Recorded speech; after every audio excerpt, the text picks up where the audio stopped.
자, 오늘 아침 주요 뉴스 키워드와 함께 자세히 분석해 보겠습니다. 김대호 박사 나오셨습니다. 박사님 어서 오십시오. 네, 반갑습니다. 자, 첫 번째 키워드 확인하시죠.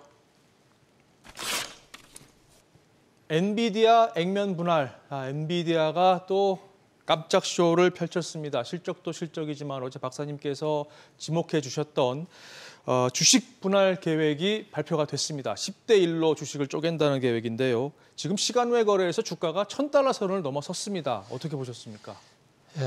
엔비디아가 대대적인 주가 부양책을 냈다 이렇게 볼 수가 있습니다. 이 통상적으로 실적이 좋을 때, 영업이 잘 될 때 액면을 분할하면, 그러니까 엔비디아의 액면가를 낮추면 주가가 오르는 경향이 있습니다. 네. 벌써 엔비디아는 6번째 계속해서 지금 이 액면 분할을 하고 있는데요. 예를 들면 이 주가가 우리나라 같은 경우에는 액면가 5,000원짜리가 많죠. 5,000원짜리 액면가를 10개로 쪼갠다. 그러면 한 주의 액면가가 500원으로 줄어드는 겁니다. 네. 그러면 과거에 5,000원 가치를 가지고 있던 사람들은 5,000원짜리 액면가 주가 한 주를 가지고 있었겠지만 이것이 분할을 하면 500원짜리 10주가 되는 것이죠. 그렇죠. 5,000원 한 주나 500원 10주나 금액 똑같습니다. 네. 회사의 재무지표상 바뀌는 거는 하나도 없어요. 그런데 이게 왜 주가를 올리는 효과가 있느냐 하면요.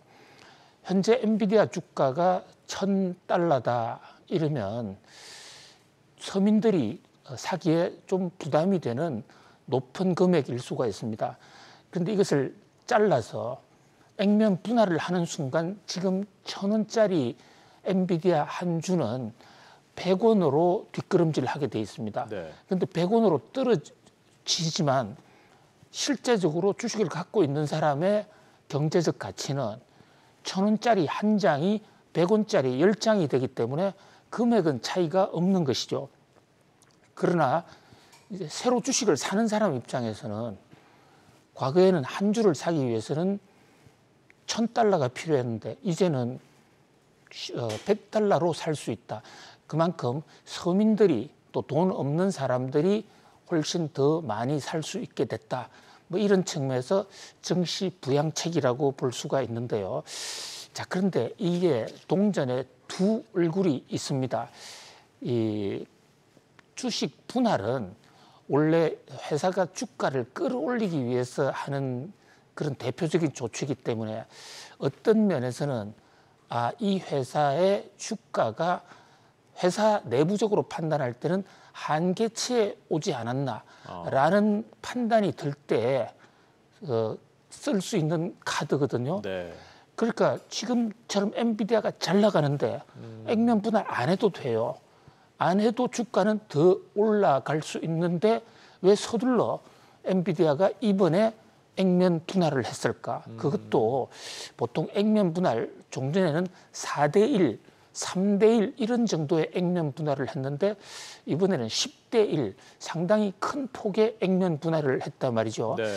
그것은 엔비디아 내부적으로 이제 엔비디아 주가가 좀 고점에 오지 않았나라는 그런 어떤 나름대로의 인식이 있었던 게 아닌가 이런 생각도 가능하게 합니다. 사실 시장에서는 엔비디아 액면 분할을 올 연말 정도 하지 않을까 그런 생각을 했었어요. 네. 자, 어쨌든 액면 분할 소식이 밝혀지면서 주가가 지금 현재 약 한 시간 외 시장에서 7%가량 올라 있습니다. 그런데 주가 올라가는 패턴을 보면 시장에서 상당히 좌고우면하는 모습이에요.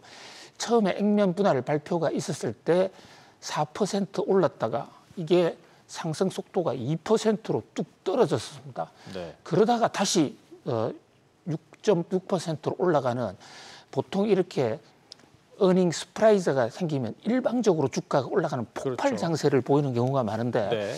엔비디아의 오늘 장세는 폭발 장세라기보다는 좌고 우면하는 가운데 상승세다. 이렇게 볼 수가 있을 것입니다. 거꾸로 만약에 오늘 액면 분할을 하지 않았다면 과연 엔비디아 주가가 큰 폭의 상승세를 보였었겠느냐, 이렇게 거꾸로 생각해 볼 수가 있어요. 네. 자, 엔비디아 실적 예상보다 높았습니다. 그래서 어닝 서프라이즈가 맞습니다. 그런데 자, 지금 이 정시에서 예상치는 지난 1분기에 실제로 있었던 기업의 활동을 정권사 애널리스트들이 아주 분석을 해서 이번에는 이 정도 늘었겠구나 하는 것을 예상치로 내는데, 희망 가격하고 조금 달라요. 희망 가격은 주가의 그동안 상승 속도를 봐서 이 정도는 좀 올라줬으면 좋겠다 하는, 이게 예상치하고는 다르게, 예상 가격과 다르게 희망 가격이라 있는데, 바로 엔비디아가 실적을 발표하기 직전에 모건 스탠리가 희망 가격을 발표한 직전에 발표했습니다. 그러니까 예상치보다도 10% 정도가 더 오르면 현재의 주가 상승 속도를 충분히 상쇄하고도 남아서 엔비디아가 추가 폭발의 가능성이 있다. 고선을 10% 정도로 보았거든요. 네. 자, 그런데 현재 지금 예상치와 실적 정도를 보면 매출 순이익 정도가 예상치보다 5% 정도 더 초과했어요. 네. 그러니까 희망 가격보다는 조금 못 미치는, 그러나 예상치보다는 넘어선 이런 상태예요. 자, 엔비디아가요, 이 인공지능이 폭발하기 시작한 게 2022년 10월 달인데, 그때부터 지금까지의 엔비디아 주가가 얼마 올랐냐? 680% 정도 올랐습니다. 그런데 엔비디아의 전년 동기 대비 지금 순이익 증가율 629%예요. 그러니까 거의 육박하지만 조금 못 미치는. 네. 그래서 예상치보다는 훨씬 폭발했지만, 그러나 오늘 만약에 액면 분할을 하지 않았더라면 주가가 큰 폭으로는 탄력을 받지 않았을 것이 아닌가. 이런 각도에서 엔비디아가 이번에 액면 분할을 한 타이밍을 잡은 나름대로의 이유가 있었던 게 아닌가. 또 배당금도 150%나 인상을 했거든요. 네. 아무튼 주식 투자하는 주식을 지금 현재 보유하고 있는 사람들 입장에서는 대박이 났다. 이렇게 볼 수가 있습니다. 2분기 기대 매출치도 플러스 마이너스 2% 여전히 긍정적이고요. 그런데 주가와 비교한, 주가 상승폭과 비교했을 때 추가 상승, 이 대목에 대해서는 여러 가지로 이 생각해야 될 점을 많이 제시하고 있는 그런 오늘 실적 발표였다. 이렇게 볼 수가 있습니다. 자, 대표적으로요, 닷컴 뽑을 때 올라가다가 폭발한 무너진 종목이 바로 네. 시스코예요. 맞습니다. 그런데 저 시스코는 그 정점일 때 4,000%까지 폭발했습니다. 네. 그런데 지금 엔비디아는 1년 전 대비 지금 한 700% 폭등해 있는 상태거든요. 그런 면에서 아직은 거품이 붕괴될 상태는 아니다. 이렇게 볼 수가 있고요. 근데 시스코 같은 경우에는 4,000% 올라가기 전에 일방적으로 올라가느냐? 그렇지 않습니다. 통계조사해보면 12번에 걸쳐서 중간중간 한번 조정을 받기도 했었어요. 네. 이런 것도 여러 가지 같이 감안해 볼 필요가 있다. 어쨌든 엔비디아는 어닝 서프라이즈였습니다. 네. 자, 너무 속도가 빨리 오르니까 그만큼 더 걱정도 많아지고 우려도 있는데 오늘 그 부분을 좀 지적을 해주신 것 같습니다. 자, 다음 뉴스 키워드로 넘어가시죠. FOMC 의사록. 오늘 또 다른 이벤트였죠. 미 연준의 이번 달 초 열렸던 FOMC 그 회의에서 위원들이 어떤 발언을 내놨는지 의사록이 공개가 됐는데요. 인플레이션 우려가 커졌습니다. 따라서 올해 금리 인하가 좀 어렵지 않겠느냐, 이런 전망에 힘이 좀 실리는 분위기인데요. 어떻게 보셨습니까, 박사님? 지난 5월 초에 FOMC가 있었고 FOMC 끝나자마자 제롬 파월 연준 의장이 기자회견을 했습니다. 네. 그 소식 저희들이 바로 전해드린 적이 있는데요. 당시에 제롬 파월 연준 의장의 핵심 키워드는 금리 인상 없다였습니다. 네. 그런데 바로 그 회의, 그때 다른 연준위원들이 어떤 얘기를 했냐. 그게 이제 의사록에서 나왔거든요. 그런데 여기서는 물가가 안 잡히면 금리 인상할 수도 있다라고 여러 의원들이 지적을 한 겁니다. 네.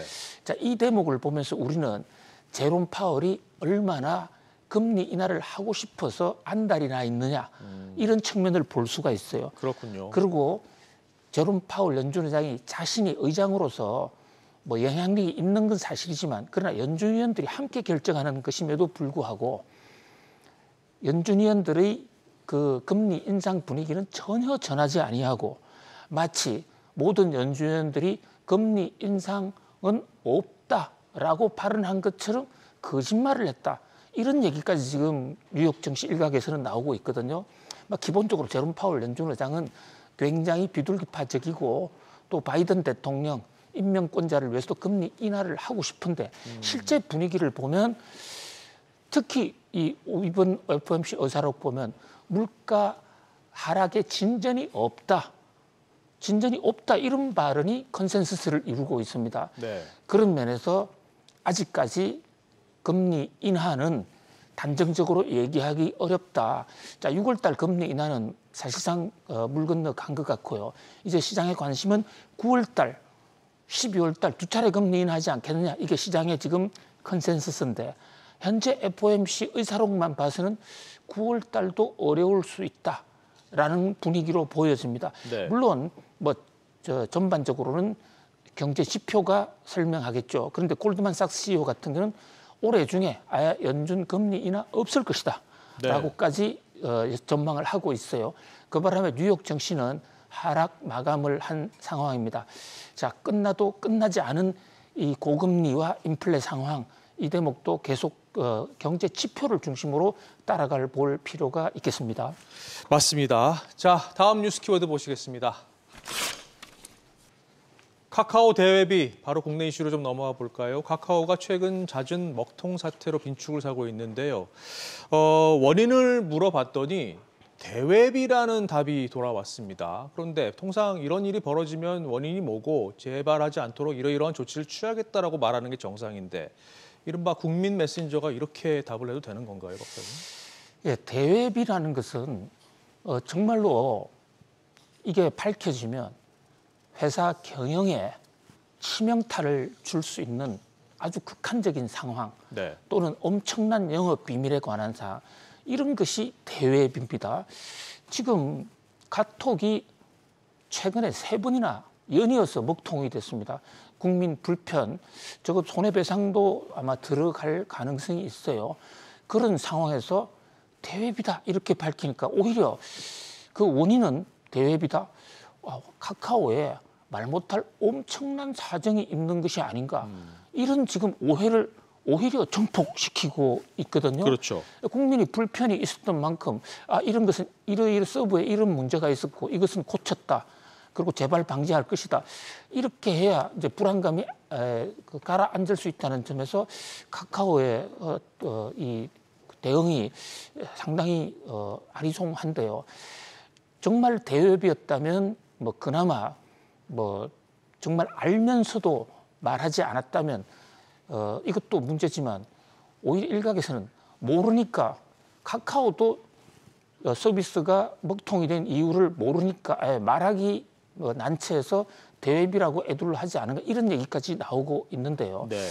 물론 이 포탈이 멎을 수도 있어요. 그런데 문제는 우리나라의 경우에는 이 카톡이 메신저로서 독점 체제라는 겁니다. 독점은 자유시장 경제를 갈파한 아담 스미스도 아주 나쁜 것으로 해악으로서 갈파한 바 있어요. 네. 그런 면에서 이번에 이 카카오의 오만한 사건 원인은 얘기하지도 않고 대외비다라고 얘기하는 이 대목을 보면서 정말 위기 상황에 카카오가 멎어버리면 한국이 멎을 수도 있다. 그래서 메신저 독점을 타파할 좀 정책적인 대응이 있어야 되는 것이 아닌가 이런 생각을 해봅니다. 맞습니다. 자, 계속해서 다음 뉴스 키워드 보시죠.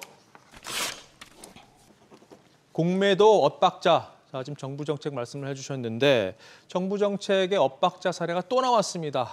이복현 금감원장이 다음 달 중에 공매도를 일부 재개할 수 있다. 이런 취지로 발언을 한 것을 두고 이번에도 대통령실이 또 나서서 긴급하게 불 끄기에 나섰습니다. 이걸 어떻게 봐야 되는 건가요, 박사님? 예, 그야말로 정책 혼선 엇박자라고 볼 수가 있는데요. 뭐 세간에서는 누구의 말을 믿어야 되느냐, 참 안타깝다. 네. 한마디로 오락가락, 갈팡질팡, 좌충우돌이다 이렇게 평가하고 있습니다.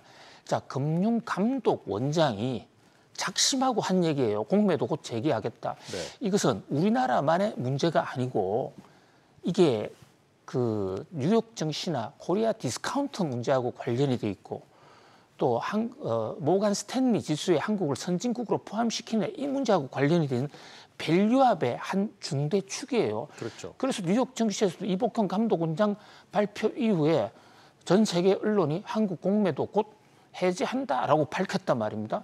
그런데 갑자기 청와대가 아니다. 개인적 욕심일 뿐이다. 아니 금융감독원장이 개인적 생각으로 기자회견을 하는 거 아니잖아요. 그런 맥도에서 마치 그 직구를 서둘러 막았다가 철폐하는 거, 네. 또 초등학교 입학 연령 5세, 뭐 이런 여러 가지 문제 왜 이렇게 갈팡질팡할까? 이 정책이 이렇게 신뢰를 잃으면 앞으로는 뭐 우리 양치는 소년 얘기 있지 않습니까? 네. 앞으로는 진짜로 한다고 해도 믿지 않을 수가 있다. 그런 면에서 좀 정책 조율 좀 더 신중해 줄 필요가 있다고 생각이 듭니다. 네. 자, 오늘 마지막 뉴스 키워드 보시겠습니다. 신도시 재건축. 자, 정부가 1기 신도시 재건축 선도지구를 최대 39,000 가구 지정하겠다. 이런 계획을 내놨습니다. 근데 여기서 지금 핵심 기준이 주민 동의율이 될 텐데요. 너무 과열되지 않을까 이런 생각도 좀 듭니다. 예, 신도시 재건축을 하자는 국민적인 어떤 여론도 있고요. 또 저게 오래됐으니까 분당, 일산, 평촌 등 5개 지구 아닙니까? 네. 그런데 저런 식으로 이제 일괄적으로 한 번에 하면 올해 39,000 가구를 지정을 해서 지자체 선정까지 포함해서 2027년부터 착공하고 2030년에 완공한다 이런데 그게 만약에 들어가지 못한 단지들 네. 입장에서는 그 39,000 가구 다 짓는 게 과연 2030년까지 안 될 가능성도 있단 말이죠. 그렇게 되면 훨씬 더 늦어질 수 있거든요. 네. 이 카트라인에 들어가느냐 못 들어가느냐가 어떻게 보면 일기 신도시 주민들 입장에서는 죽느냐 사느냐 하는 그렇죠. PT는 전쟁이 될 수가 있어요. 네. 이게 신도시 1기 처음 만들 때 당시 노태우 정부, 당시 국토부 장관 박성 이런 분들이 만들 때 인구 분산 또 주택 가격을 안정시키가 또 해서 만든 건데 그 당시에 건자재 파동 네. 한꺼번에 짓는 바람에 건물이 너무 올라서 엄청난 문제 거기다가 그로 인한 전세 파동 많은 문제가 있었거든요. 이번에는 이런 어떤 혼선이 없도록 하여튼 좀 더 설기를 발휘해 줄 필요가 있다 이렇게 생각해 봅니다. 알겠습니다. 자, 오늘 짚어본 뉴스 키워드 다시 한번 보실까요? 엔비디아 액면 분할, FOMC 의사로 카카오 대외비, 공매도 엇박자, 그리고 신도시 재건축까지 짚어봤습니다. 박사님 오늘도 잘 들었습니다. 고맙습니다. 고맙습니다.